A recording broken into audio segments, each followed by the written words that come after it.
Vamos mergulhar aqui numa ideia que é fundamental: a ligação profunda entre as palavras que usamos e a realidade que conseguimos enxergar. E a questão é, como é que os limites da nossa linguagem podem de facto limitar o nosso mundo? Vamos começar com esta citação de Vygotsky, que basicamente vira a nossa intuição de cabeça para baixo.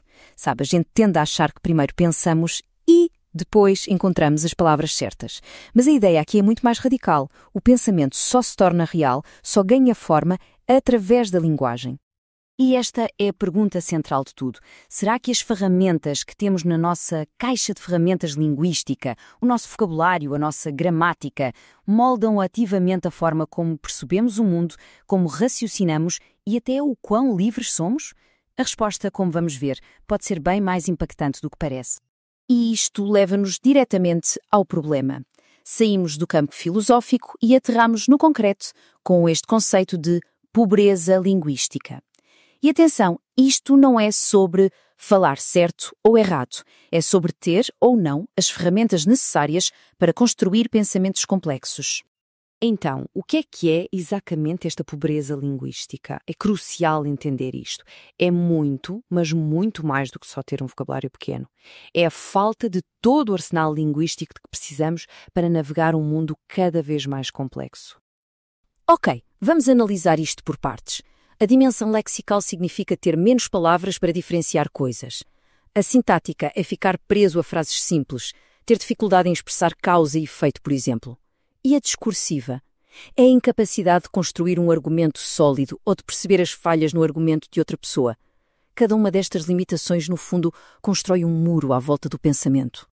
E agora, vamos trazer este problema para a nossa realidade, o Brasil, porque este conceito abstrato tem consequências muito, muito tangíveis por aqui. Os números que vamos ver pintam o quadro de uma verdadeira emergência nacional. Vamos começar com este número, que é francamente chocante: 29%.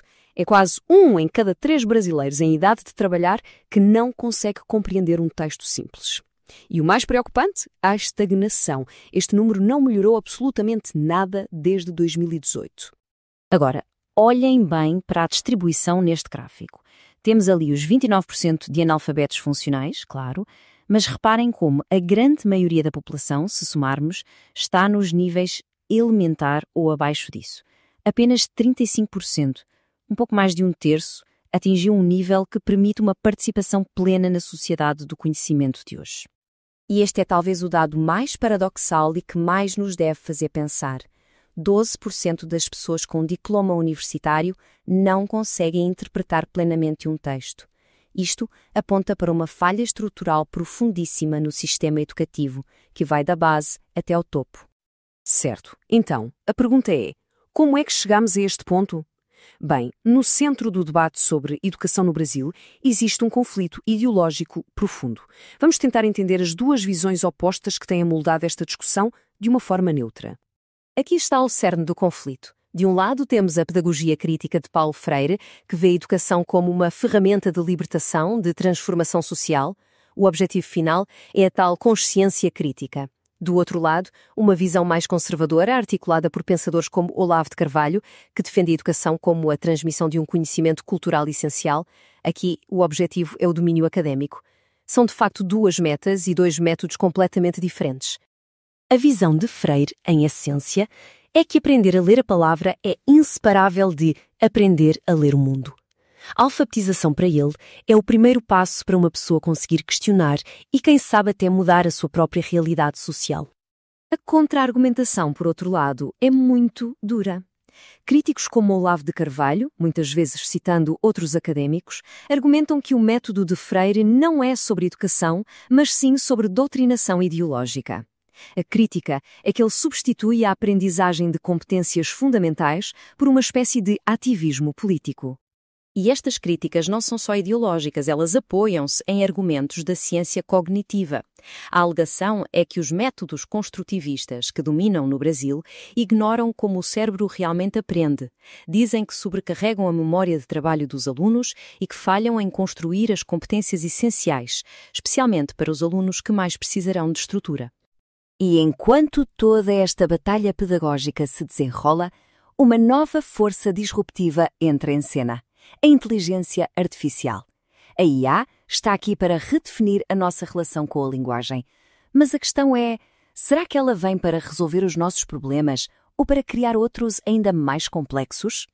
O potencial da IA aqui é gigante. A promessa é dupla. Por um lado, a IA pode ser o maior equalizador da história, dando a toda a gente acesso instantâneo a ferramentas linguísticas superpoderosas. Mas, por outro lado, existe um risco muito real.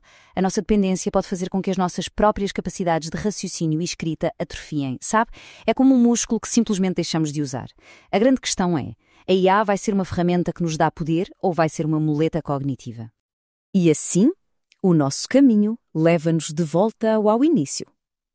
Vimos como a linguagem molda o pensamento, como a falta dela limita vidas e nações inteiras, e como as batalhas ideológicas e a tecnologia estão a moldar o seu futuro.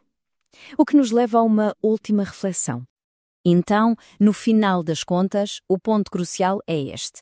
Se ter uma linguagem rica é essencial para uma cidadania ativa e para uma democracia saudável, de quem é a responsabilidade de a cultivar? É dos educadores? Dos políticos? Dos tecnólogos? Ou será que, no fundo, é uma responsabilidade partilhada por todos nós? Fica a reflexão.